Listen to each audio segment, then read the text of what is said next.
Halo Sobat Fadila, berjumpa lagi. Keseruan kali ini Fadila mau masak gorengan. Siapa nih yang gak suka gorengan? Hampir semua orang pasti suka sama gorengan. Bisa buat lauk makan atau sebagai camilan.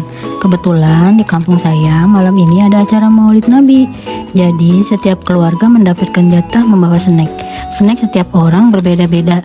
Ada yang membawa agar-agar, lontong, mendoan, bakwan, dan lain-lain. Kalau saya jatah snacknya tahu berontak. Mungkin kalau di tempat kalian namanya tahu isi. Tiap daerah kadang beda namanya, yang penting rasanya juara.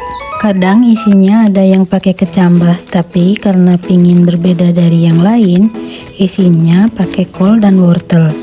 Kol diiris tipis menggunakan pisau yang tajam. Lalu wortelnya kita kupas dulu. Kupasnya tipis-tipis aja ya, biar daging wortelnya nggak kebuang banyak. Wortelnya cukup satu aja karena tadi kolnya juga hanya setengah gelundung. Setelah selesai dikupas, lanjut saya serut wortelnya. Karena serutannya lumayan tajam, saya harus ekstra hati-hati. Wortel selesai diserut, kol yang tadi diiris tipis dijadikan satu untuk dicuci. Saya cuci sampai bersih. Lanjut saya siapkan bumbu halusnya. Biar ada sensasi pedasnya, saya pakai 2 cabai. Lalu tambahkan garam dan juga bawang putih ulek halus. Waktunya menumis. Tapi sebelumnya saya nyalakan dulu apinya. Ada yang sama nggak masaknya masih pakai kayu bakar? Katanya kalau masak pakai kayu bakar rasanya lebih enak.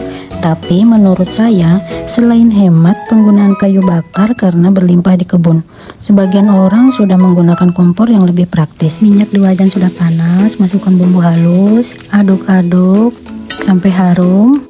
Lalu masukkan irisan kol dan wortel. Aduk rata kembali sampai bumbunya tercampur. Sambil menunggu matang, saya tengok sekam yang sedang saya bakar. Rupanya bagian bawahnya sudah mulai menghitam. Dengan menggunakan sapu, saya bolak-balik sekamnya. Membakar sekam memang butuh kesabaran dan perhatian. Nggak bisa begitu aja dibakar langsung jadi arang. Yang ada nanti malah jadi abu. Akhirnya tumisan kol dan wortelnya sudah matang. Selanjutnya saya akan membuat bumbu untuk bahan adonannya. Pakai bawang merah, bawang putih, dan juga sedikit kencur. Jangan lupa kasih garam juga. Ulek-ulek sampai halus. Lalu masukkan bumbu halus ke dalam wadah. Tuang terigunya. Kurang lebih terigu yang saya pakai ada setengah kilo. Lalu tambahkan air, jangan sampai kebanyakan. Aduk-aduk terus sampai tercampur rata. Nah, ini adonan yang pas. Kental tidak, encer juga tidak. Jangan lupa tambahkan irisan daun bawang ya, biar rasanya lebih mantap.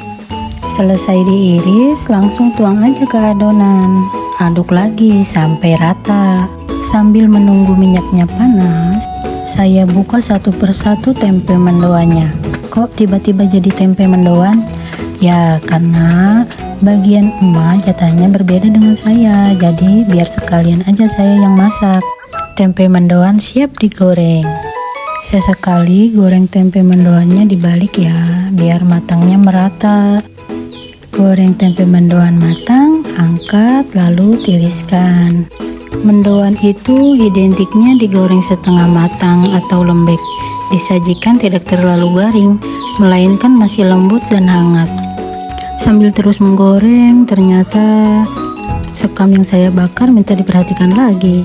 Saya harus membolak-balikannya agar tidak jadi abu. Ya beginilah masak sambil berkebun, jadi double kerjaan.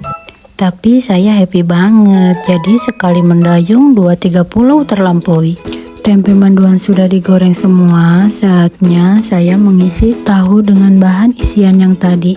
Sengaja saya memilih tahu berbentuk segitiga agar mudah dalam pengisian sayurannya.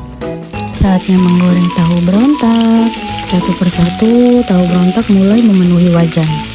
Jangan lupa diaduk-aduk atau dibalik supaya matangnya merata. Sudah matang, angkat dan tiriskan. Karena pekerjaan memasaknya sudah selesai, saya mau petik cabai. Walau belum banyak buah cabenya, tapi lumayan bisa jadi sandingan bersama mendoan dan tahu berontak. Bersamaan dengan itu juga sekam yang tadi saya bakar akhirnya sudah matang semua.